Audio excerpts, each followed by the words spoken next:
Atos capítulo 9. E aconteceu que, passando Pedro por toda parte, veio também aos santos que habitavam em Lida. E achou ali certo homem chamado Enéas, jazendo numa cama havia 8 anos, o qual era paralítico.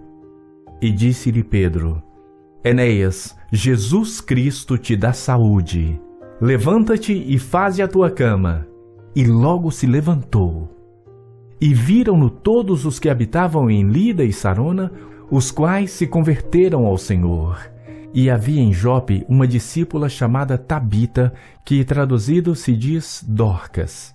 Esta estava cheia de boas obras e esmolas que fazia. E aconteceu naqueles dias que, enfermando ela, morreu. E tendo-a lavado, a depositaram num quarto alto. E como Lida era perto de Jope, ouvindo os discípulos que Pedro estava ali, lhe mandaram 2 homens, rogando-lhe que não se demorasse em vir ter com eles. E levantando-se Pedro, foi com eles. E quando chegou, o levaram ao quarto alto, e todas as viúvas o rodearam, chorando e mostrando as túnicas e roupas que Dorcas fizera quando estava com elas. Mas Pedro, fazendo sair a todos, pôs-se de joelhos e orou. E voltando-se para o corpo, disse: Tabita, levanta-te. E ela abriu os olhos e, vendo a Pedro, assentou-se. E ele, dando-lhe a mão, a levantou e, chamando os santos e as viúvas, apresentou-lhe-a viva. E foi isso notório por toda Jope, e muitos creram no Senhor. E ficou muitos dias em Jope com certo Simão Curtidor. Vamos ministrar a palavra de Deus ao nosso coração nessa noite sobre o seguinte tema: as necessidades são apenas oportunidades para Deus trabalhar. Irmãos, precisamos olhar que todas as necessidades que temos ou passamos são oportunidades para Deus trabalhar em nossa vida. E precisamos olhar as oportunidades, as necessidades como oportunidade para Deus agir em nós de uma forma muito pessoal e extraordinária. Quando você lê o verso 31, você fica maravilhado, porque você vê que a igreja desfrutava de paz. A igreja não estava mais vivendo aquele momento de perseguição, a perseguição tinha acabado. Então a igreja está desfrutando um momento de paz. E durante toda a perseguição, nenhum dos apóstolos saíram, a não ser para testemunhar o poder de Deus que tinha operado através de Filipe. Então você para e vê de forma tão magnífica e tão especial a manifestação graciosa de Deus naquele período. Deus agindo com poder, Deus agindo com muita graça no meio da igreja. E aí Pedro, ele sai como um bom pastor, e ele sai nas regiões da Judeia e nas regiões de Samaria, com o intuito de ministrar a palavra de Deus, e diz o verso 32, visitar os santos. Ele sai com essa ideia linda de visitar os santos de Deus, de olhar as necessidades das quais os santos têm passado, as necessidades das quais os santos têm sofrido. Imagine hoje, Pedro, grande apóstolo, um grande pastor, que no Brasil os pastores são conhecidos como bons pregadores. Então, pegue aí os bons pregadores de todas as denominações, e em todas as denominações tem bons pregadores, não vá pelo gosto do estilo, mas em todas as denominações tem bons pregadores. Tem homens fiéis, com as raridades de algumas, mas imagine se esses homens, a retrato de Pedro, saísse para visitar os santos e olhar as necessidades dos santos. Pedro, ele demonstra aqui um perfil pastoral imenso na sua vida. porque ele compreende que Deus é quem trabalha através dele. Mas ele é um instrumento de Deus, então ele sai. Não sai só em uma região, mas ele sai em duas regiões, tanto da Judeia como da Samaria, para visitar os santos de Deus. A quem Deus restaurou, a quem Deus redimiu, a quem Deus abençoou. E quando ele vai lá nessa função pastoral, Deus agindo e trabalhando através dele, ele age de uma forma muito especial. Ele conforta e consola os santos. E nos versos que nós lemos, na história tanto de Enéas, me fugiu o nome de Enéas, e de Tabita, ou Dorcas, e meu avô, o nome dele é Enéas. Mas não aquele Enéas, era outro Enéas. Meu avô, um português, filho de português, o nome dele era Enéas, e me fugiu agora a memória o nome de Enéas. Tanto na história de Enéas, como na história de Dorcas, você vê de uma forma especial, Pedro conforta e consola, Pedro abençoa, Pedro cura, Pedro restaura e Pedro salva vidas, sendo instrumentos de Deus para isso, compreendendo que é Deus que agia através dele, entendendo que a manifestação graciosa de Deus era Deus o usando como instrumento nas tuas mãos. Conforta, abençoa, cura e restaura, e é um instrumento de salvação quando ele anuncia a boa notícia do Evangelho. Sabe, irmão, se a igreja do Senhor Jesus Cristo compreendesse a grandiosidade do amor de Deus pelas pessoas, o quanto Deus se incomoda com as vidas, o quanto Deus olha a necessidade de cada indivíduo, o quanto Deus sente prazer em mudar, em abençoar, enquanto Deus deseja trabalhar na vida do indivíduo, nós parávamos e descansávamos mais no Deus Todo-Poderoso, em meio às nossas necessidades, porque o Deus do impossível é um Deus de amor e que Ele trabalha a partir da minha necessidade para me abençoar. Não porque eu sou bom, não porque você é bom, mas porque Deus te ama e Ele é gracioso na sua vida. Então o texto que nós lemos conta a história de um homem que sofria há 8 anos, ele estava paralítico, e nos conta a história de uma mulher que morreu, mas porém todavia Deus a ressuscitou. Vemos Pedro seguindo o exemplo do mestre, e essas duas manifestações poderosas de cura, me parece com duas manifestações poderosas de cura do Senhor e Salvador Jesus Cristo.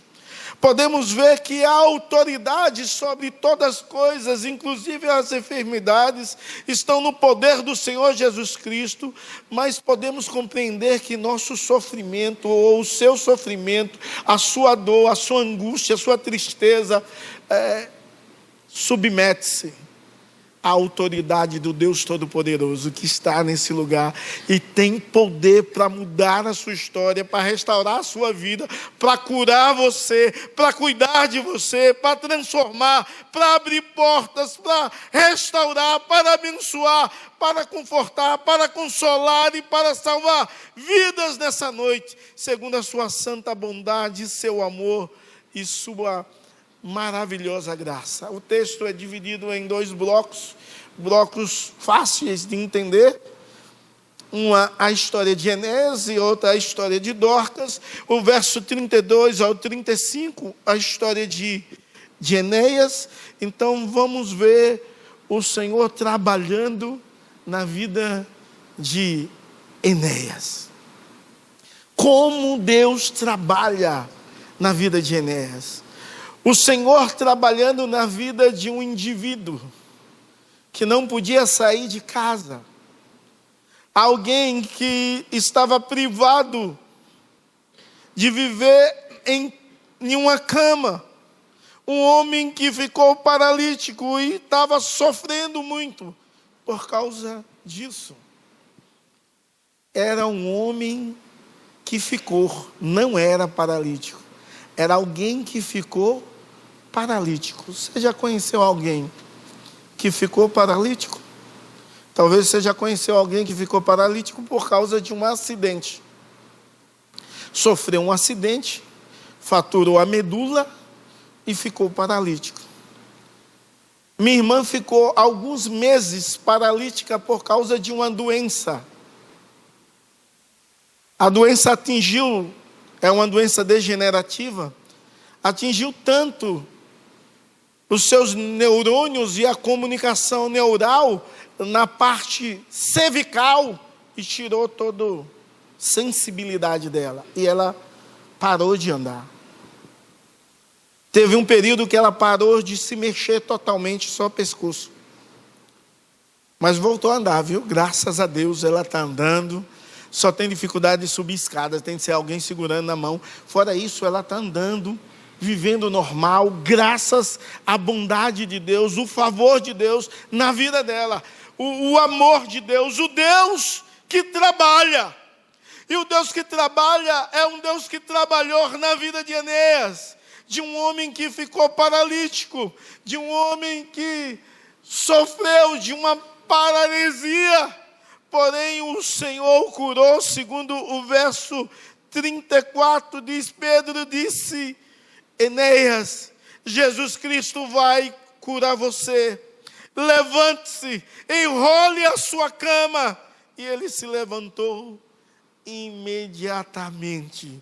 Deus é um Deus que cura. O milagre não foi uma iniciativa de Enéas. O milagre iniciou porque Cristo desejava fazer um milagre na vida de Enéas e enviou Pedro para curar na vida e no nome e na autoridade de Cristo. Porque Pedro diz assim: Enéas, Cristo vai te curar. Sabe, irmãos, o que a gente ouve hoje muito é: venha para uma campanha receber cura. Ou alguém dizendo: venha ser curado. O grande homem de Deus está no lugar para curar. Pedro não fez assim a Enéas, porque Pedro sabia que não havia nenhum poder nele, se do alto não fosse dado, que vinha de Deus. E ele diz assim: Cristo vai te curar.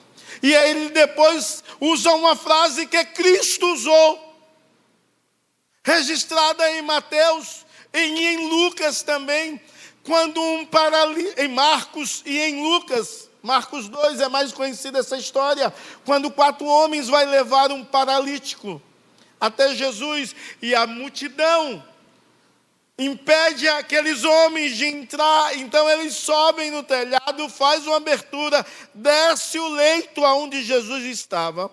Jesus olha para aqueles homens, vendo-lhes a fé, disse ao paralítico: os seus pecados estão perdoados. Depois de alguns instantes, Jesus Cristo diz: para que sabais que o Filho do Homem tem poder e autoridade sobre a terra, eu te mando, levanta-te, toma o teu leito e vá para a tua casa.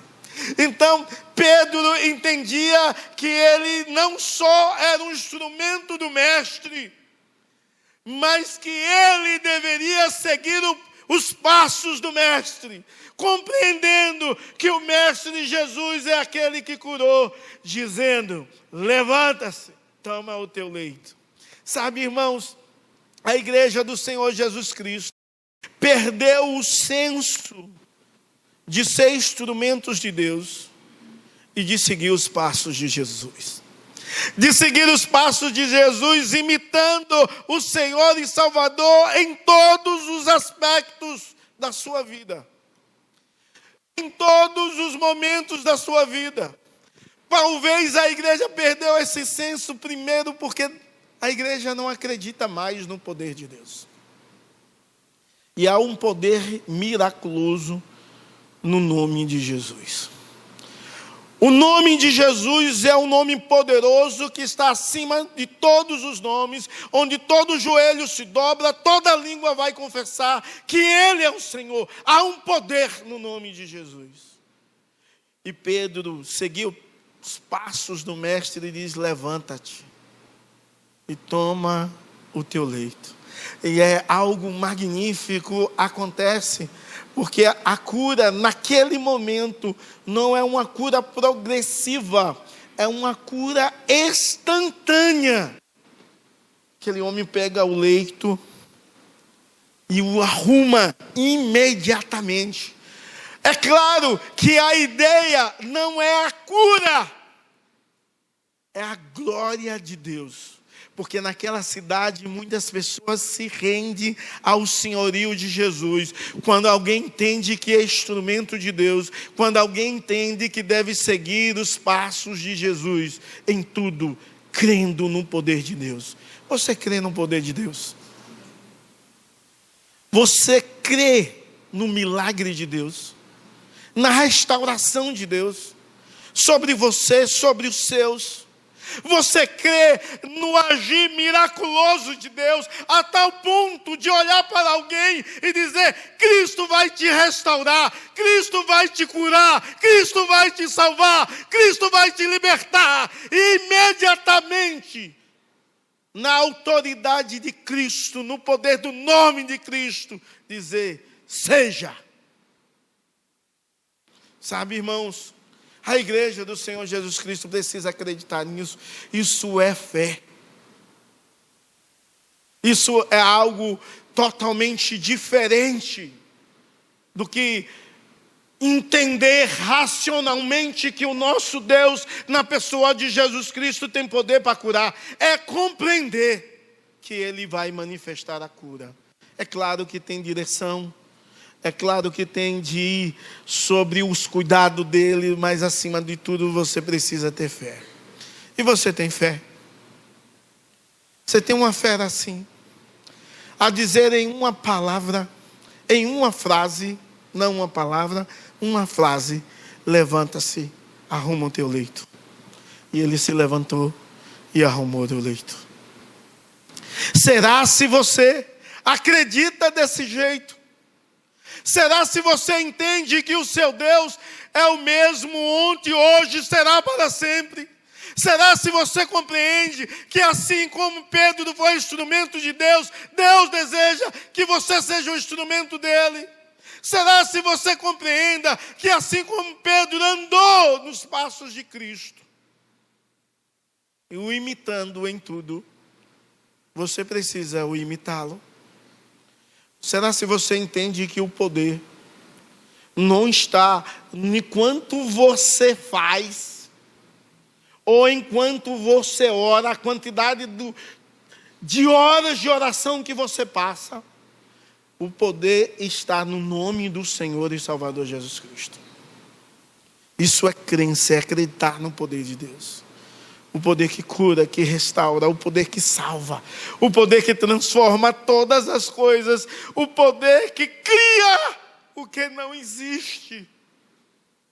Isso é uma fé extraordinária em um Deus que faz o milagre, o Deus que faz o milagre de forma completa. E quando o milagre acontece, as pessoas, elas são impactadas. Primeiro, porque elas viram um homem curado. Verso 35. Todos os que viviam em Lida foram impactados. Segundo, porque eles se voltaram para Jesus. Sabe, irmãos, não sei como é que você vive, não sei qual é a sua história, não sei quais são as suas necessidades, mas eu sei que um Deus que gosta de trabalhar, e a sua necessidade é uma oportunidade para Deus trabalhar na sua vida e entre os seus. Eu já vi muito disso. Eu já vi muitas pessoas sofrendo, e o caminho de dor as levaram a experimentar a graça de Deus. O caminho de dor as levaram que elas experimentassem o amor, o favor, o cuidado e a bondade de Deus em suas vidas. E em segundo lugar, como o Senhor trabalhou na vida de Tabita. É interessante que essa história também, Tabita, parece com a história de Jesus Cristo. Só que Jesus Cristo vai visitar uma menina e o nome não é Tabita, mas é Talita. E ele vai visitar uma menina que o pai diz que está enferma. E a menina tem 12 anos. E quando ele vai no caminho, alguém diz: não incomode mais o mestre, porque ela morreu. Jesus repreende a pessoa e vai. E quando Jesus chega na casa, tem um povo ali chorando. E ele não permite que ninguém fique ali. Ele tira todos da casa. E Jesus Cristo, ele ora mais uma vez em uma frase. E a frase que Jesus ora é assim: Talita, levanta-se. O nome dessa mulher é Tabita, muito parecido. O seu nome também pode ser chamada de Dorcas, que traduzida é gazela. Essa mulher é uma mulher extraordinária, porque é uma mulher que honrou Jesus Cristo na sua vida. Quando você lê o verso 36, você vê que havia em Jope uma discípula chamada Tabita, cujo nome em grego é Dorcas, e ela dedicava a praticar as boas obras e dar esmola. Imagine, aqui tem uma mulher que honrou a Deus com a sua vida. Ela entendia que ela foi chamada pelo Senhor e Salvador Jesus Cristo para servir. Ela era alguém que amava o outro. E ela dedicou a sua vida ao serviço do outro. E a esmolar, a ajudar todas as pessoas necessitadas. Quando Pedro chega na casa, colocaram ela no andar superior, depois de lavar, que era uma prática, lavar o morto, vestir com um veste de linho e colocar no chão. No caso dela, colocaram no quarto superior. Quando Pedro chega, imagine a cena, mulheres chorando e mostrando os vestidos. Talvez a mulher pegava no vestido e disse: olha aqui, eu não tinha dinheiro para fazer roupa, ela fez para mim com a agulha da qual ela trabalhava fazendo roupas, e outras pessoas mostrando os seus casacos, túnicas e tudo que ela tinha construído, porque a sua vida foi uma vida de honra a Deus. Foi uma vida onde ela honrou a Deus através do seu serviço ao outro. Mas ela também honra a Deus na sua morte. Ela honra a Deus com a sua morte, porque ela morreu em Cristo. Porque ela viveu para a glória dele e morreu em Cristo. E isso é algo magnífico quando nós entendemos que uma pessoa entende o seu chamado, entende que foi chamado para servir e honra a Deus com sua vida, mas honra a Deus com sua morte, morrendo em Cristo, não negando a fé, não renunciando à vida cristã, mas morreu firme, convicta do Senhor, em honra, em adoração, em exaltação, Deus Todo-Poderoso, o Deus do impossível. Mas ela honrou a Deus ao retorno da sua vida. E quando você lê os versos 40 ao 42, você vê a manifestação poderosa de Deus na vida dessa mulher. E você vê mais uma vez Pedro seguindo o exemplo do mestre. Disse: Tabita, verso 40, levanta-se. E ela abriu os olhos e viu Pedro. Sabe, irmãos, nesse momento Pedro ora, se coloca de joelho, ora ao Senhor. Nós não sabemos o que ele orou, mas sabemos que depois ele diz assim: Tabita, levante-se. Sabe, irmãos, Deus é um Deus da cura. E sabe como essa mulher honrou a Deus na sua vida? Porque aquela igreja de Jope foi encorajada por Deus. Encorajada pelo poder de Deus, pela manifestação graciosa de Deus. Aquela igreja, as pessoas perdidas começaram a acreditar no Senhor. E essa mulher recebeu uma oportunidade de servir a Deus mais uma vez e honrar a Deus com o seu serviço. Sabe, irmãos, quando a igreja de Cristo entende quem é Cristo, a igreja entende e compreende que nós somos sacerdotes. Quando a igreja compreende que um dos serviços sacerdotal, pastoral, é visitar os santos, é ajudar o outro em suas necessidades. Quando nós compreendemos a grandiosidade disso, e quando nós entendemos que somos instrumentos de Deus para curar, para restaurar, para abençoar vidas, para confortar e consolar, que sabemos que Deus deseja nos usar na pregação do Evangelho, para que pessoas se rendam ao senhorio de Jesus Cristo, para que uma multidão venha glorificar a Deus cada vez mais.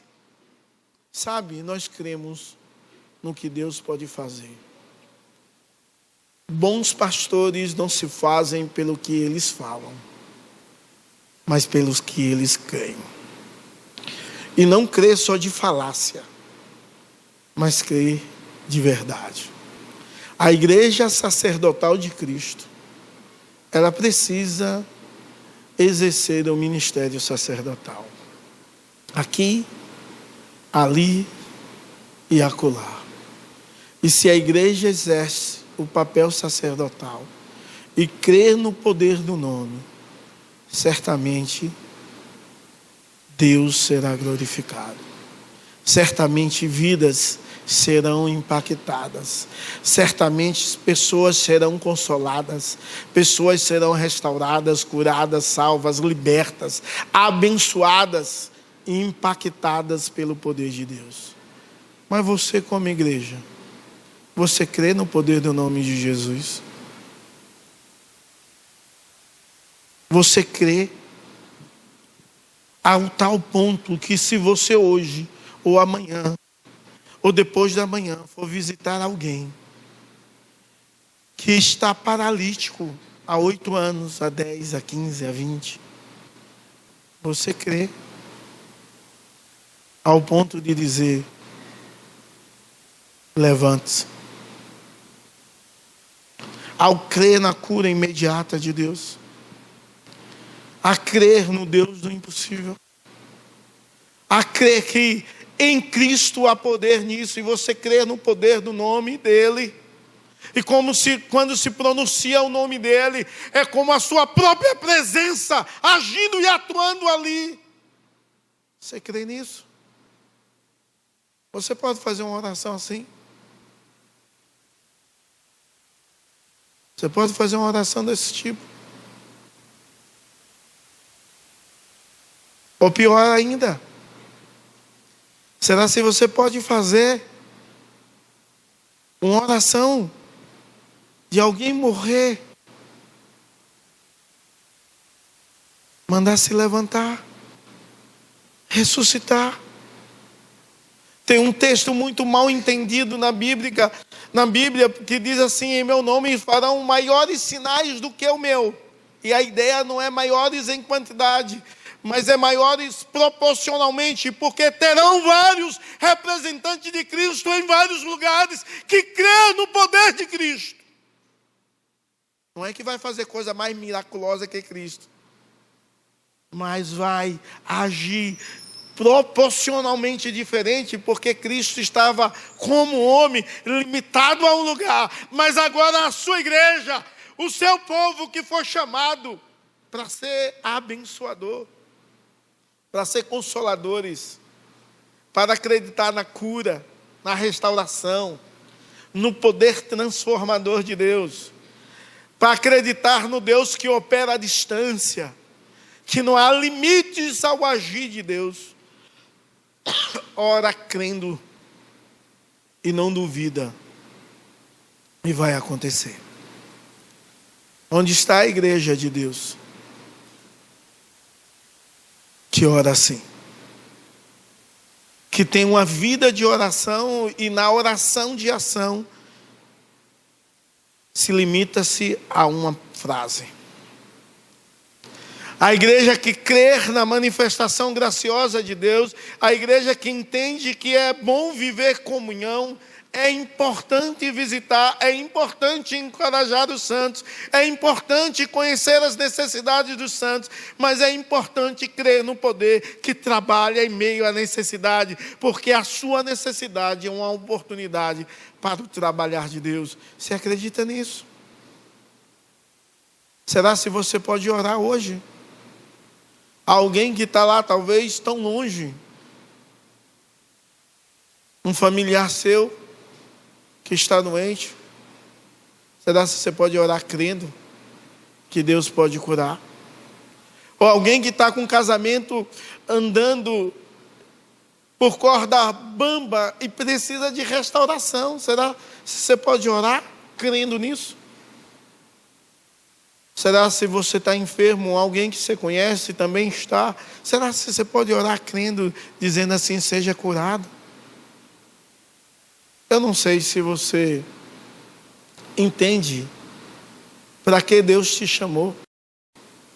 Para ser um instrumento dele e andar seguindo o seu exemplo, e inclusive na sua fé, no seu procedimento, no seu amor.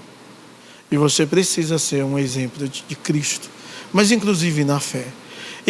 E pouco nós falamos sobre fé. Nós falamos sobre ser bons exemplos, boas testemunhas.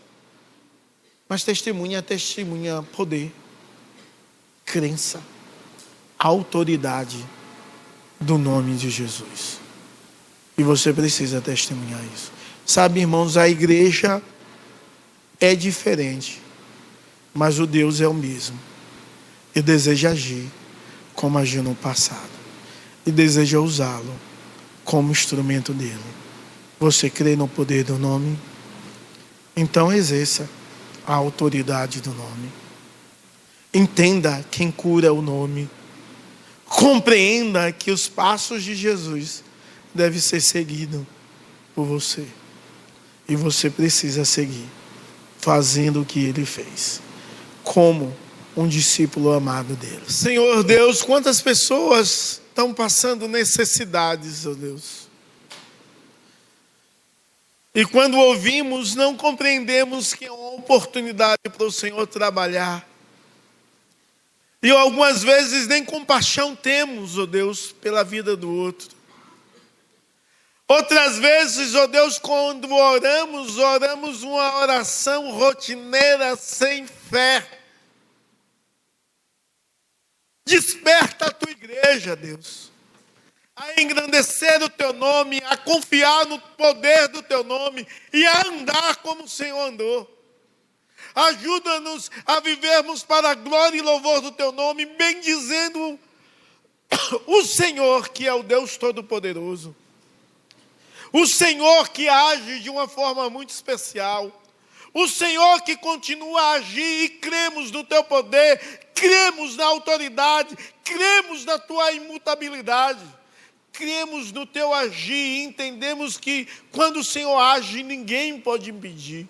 Desperta a tua igreja a agir com poder e graça em nome de Jesus. Seja abençoado, em nome de Jesus seja curado, em nome de Jesus seja liberto, em nome de Jesus, e para a glória do poder do nome de Jesus. A quem está aqui, a quem nós oramos, a quem nós cultuamos, a quem nós servimos, Senhor Jesus, faz algo maravilhoso. em despertar o teu povo a fazer a tua obra, a anunciar o teu reino, a anunciar a boa notícia de salvação, para a glória e louvor do teu nome, em nome de Jesus. Desperta a tua igreja para viver e viver em conformidade com a tua palavra e com o teu evangelho, em nome de Jesus. Amém e amém.